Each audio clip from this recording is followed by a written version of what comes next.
En 2008, on disait que personne n'avait vu venir la crise. Mais en réalité, certains systèmes l'interdisaient déjà. On nous a toujours dit que la crise de 2008, elle était trop complexe pour être comprise, trop technique. Mais en réalité, tout repose sur une erreur simple. On a laissé l'argent circuler sans lien réel avec l'économie. Et dans cette vidéo, Inch'Allah, je vais te montrer comment un principe fondamental de la finance islamique aurait bloqué la crise des subprimes dès sa naissance. Pas avec de la théorie abstraite, pas avec des discours religieux, mais avec une étude de cas concrète, factuelle et surtout dérangeante pour le système financier moderne. Revenons en arrière, début des années 2000. Aux États-Unis, on distribue des crédits immobiliers à presque tout le monde, même à ceux qui n'ont ni revenus stables ni garantie solide. C'est ce qu'on appelle les subprimes. À la base, un subprime, c'est rien de bien compliqué. C'est un crédit immobilier accordé à un emprunteur à haut risque. C'est des gens avec peu ou pas de revenus stables, un historique de crédit fragile et parfois aucune capacité réelle de remboursement. Alors, pourquoi les banques acceptaient quand même? Parce que quand le prix de l'immobilier montait, le risque semblait juste disparaître. Si l'emprunteur pouvait plus payer, on avait juste à revendre la maison plus cher. Fin de l'histoire. Mais le vrai problème, il n'est pas vraiment là. Normalement, quand une banque accorde un prêt, elle garde ce prêt dans son bilan et elle en assume le risque. Mais avec les subprimes, ce lien, il a été complètement cassé. Les banques prêtaient en sachant qu'elles n'allaient pas garder ces crédits. Elles les revendaient presque immédiatement. Mais concrètement, revendre un crédit, ça veut dire quoi? Un crédit, c'est pas un objet, c'est une suite de mensualités que l'emprunteur doit payer pendant des années. La banque,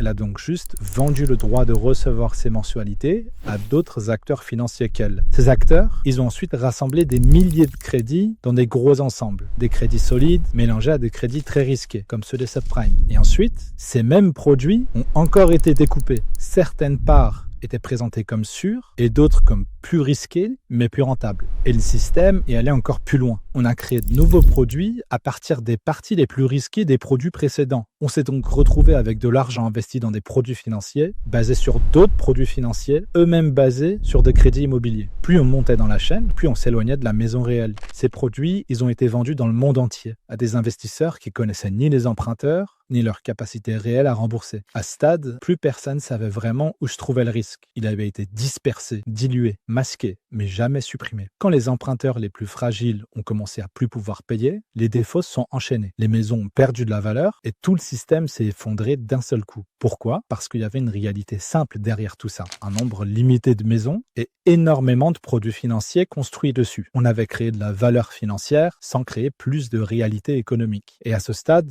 les banques, elles financent plus des maisons, elles financent des paris sur des dettes. Et c'est précisément là que la finance islamique se distingue. Dans le fiqh al-mu'amalat, le droit des transactions, une source primaire de la finance islamique, on a un principe fondamental. Une dette ne peut pas devenir une marchandise financière. Chaque transaction doit rester liée à un actif réel et identifiable. C'est ce principe qu'on appelle l'adossement à un actif réel, un des 5 piliers de la finance islamique. Et si ce principe avait été respecté en 2008, la crise des subprimes aurait jamais eu lieu, parce que ce pilier à lui seul aurait empêché de créer une montagne de produits financiers déconnectés des maisons réelles. Et c'est ici que le monde a pris une leçon brutale. Alors que les banques classiques s'effondraient les unes après les autres, nécessitant des centaines de milliards de dollars de sauvetage public, une catégorie d'institutions est restée debout, presque intacte, les banques islamiques. Elles étaient beaucoup moins exposées aux produits dérivés toxiques et ont continué à fonctionner normalement. Plusieurs études montrent que c'est pas juste une impression. Selon le FMI, les banques islamiques ont limité les effets négatifs de la crise sur leur rentabilité et leur croissance de crédit et d'actifs a été au moins 2 fois supérieure à celle des banques conventionnelles. Dans des pays comme l'Indonésie, la baisse de performance des banques islamiques après la crise a été significativement plus faible que celle des banques classiques. Le choc, il est là. Ce que l'Occident considérait comme une finance archaïque ou religieuse s'est révélé être le système de gestion des risques le plus sophistiqué et le plus sûr au monde. C'était pas de la chance, c'était une barrière mathématique. L'adossement à l'actif réel a agi comme une ceinture de sécurité, là où tout le monde roulait à 200 km/h sans frein. Alors pourquoi cette différence? Parce que chaque transaction était adossée à un actif réel. Parce que le risque, il est jamais dissimulé ou dilué. Et parce qu'il n'est pas permis de transformer des dettes en produits financiers spéculatifs. Quand l'argent est ancré dans le réel, il disparaît pas dans la spéculation. Quand la finance est responsable et transparente, elle résiste même aux plus grandes crises. En un instant, la crise de 2008, elle révèle la différence entre un système basé sur le vide et un système basé sur le réel. Et c'est exactement ce que la finance islamique nous enseigne depuis plus d'un millénaire.